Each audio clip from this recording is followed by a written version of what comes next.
देश में एक प्रोटेस्ट चल रहा है। बच्चों के लिए वर्दी में है? बच्चों के लिए रो रहा हूँ, बच्चों के लिए रो रहा हूँ, तुम्हारे बच्चों के लिए रो रहा हूँ।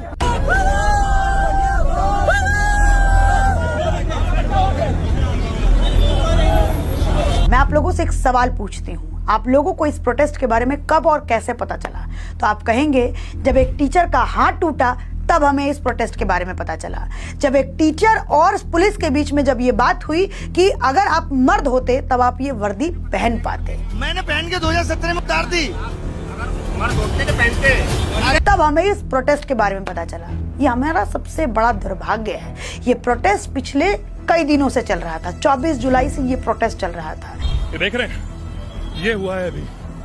ये देखिए, ये देखिए, ये देख रहे हैं, ये टीचर। लेकिन आपने कहीं भी मीडिया में इस प्रोटेस्ट के बारे में सुना ही नहीं। चाहे एक तरफ हमारे देश की मीडिया के बड़े पत्रकार शिक्षा मंत्री के साथ इंटरव्यू कर रहे थे, तो वहीं दूसरी तरफ सड़क पर बैठ करके कुछ स्टूडेंट्स और टीचर प्रोटेस्ट कर रहे थे कि एसएससी का एग्जाम सही तरीके से करवाइए, क्योंकि बच्चा रहने वाला बिहार का और सेंटर मिल जा रहा है अंडमान निकोबार, तो ये संभव नहीं है उस बच्चे के लिए वहां तक पहुंच पाना।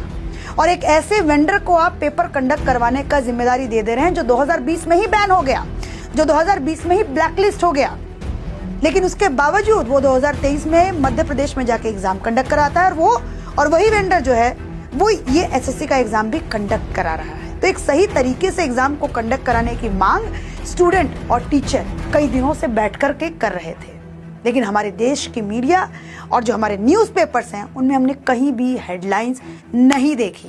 और सबसे ज़्यादा सरप्राइजिंग बात यह है कि आज के न्यूज़पेपर में भी ये खबर कहीं दूर दूर तक नहीं थी।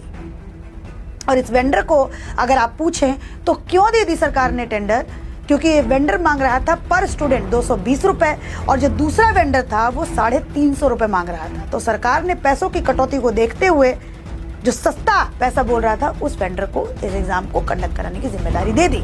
लेकिन सवाल ये कि आखिर कब तक हमारे देश के युवाओं के साथ ऐसा होता रहेगा? हम पेपर लीक, पेपर कैंसिलेशन और तमाम ऐसे तरीके की चीजें कब तक सुनते रहेंगे? आखिर ऐसे बनेगा क्या भारत विश्व गुरु?